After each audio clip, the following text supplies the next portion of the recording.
Silage making machine আধুনিক কৃষির একটি গুরুত্বপূর্ণ উপকরণ যা গোখাদ্যের সংরক্ষণ ও মান উন্নয়নে অসাধারণ ভূমিকা রাখে। একটি সাইলেজ মেকিং মেশিন ব্যবহার করে চাষিরা সহজেই সবুজ ঘাস, ভুট্টা, নেপিয়ার ঘাস কিংবা অন্যান্য খাদ্যশস্য দ্রুত এবং কার্যকর পদ্ধতিতে দীর্ঘ সময়ের জন্য সংরক্ষণ করতে পারেন।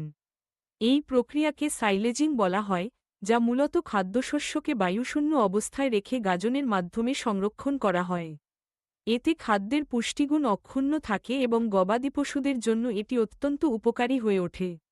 সাইলেজ মেকিং মেশিনের প্রধান কাজ হল কাঁচা খাবারকে সমান আকারে কেটে, চূর্ণ করে, প্রয়োজনীয় আর্দ্রতা নিশ্চিত করে, তা নির্দিষ্ট ব্যারেল বা সাইলেজ পিটে প্যাক করে রাখা। আধুনিক মেশিনে অটো কাটার, কম্প্রেসার এবং সিলিং সিস্টেম থাকে, যার ফলে খাদ্যদ্রব্যের মধ্যে বাতাস প্রবেশ করতে পারে না এবং দ্রুত গাজন প্রক্রিয়া সম্পন্ন হয়। এর ফলে খাদ্যদ্রব্য নষ্ট হওয়ার সম্ভাবনা প্রায় শূন্যের কোঠায় চলে আসে। সঠিকভাবে সংরক্ষিত সাইলেজ গোখাদ্য হিসেবে ব্যবহারের সময় গরু, ছাগল কিংবা মহিষের দুধ উৎপাদন, স্বাস্থ্য ও ওজন বৃদ্ধিতে সহায়ক ভূমিকা রাখে। মেশিনটি ব্যবহারের পদ্ধতি খুবই সহজ।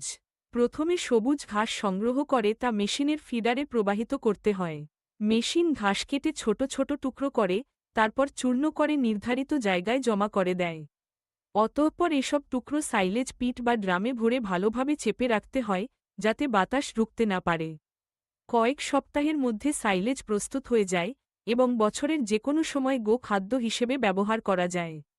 সাইলেজ মেকিং মেশিন ব্যবহার করে খাদ্য সংরক্ষণ করলে চাষিদের খরচ কমে যায়, সময় বাঁচে এবং গোখাদ্যের মান বজায় থাকে। ফলে পশুপালন আরও লাভজনক ও টেকসই হয়।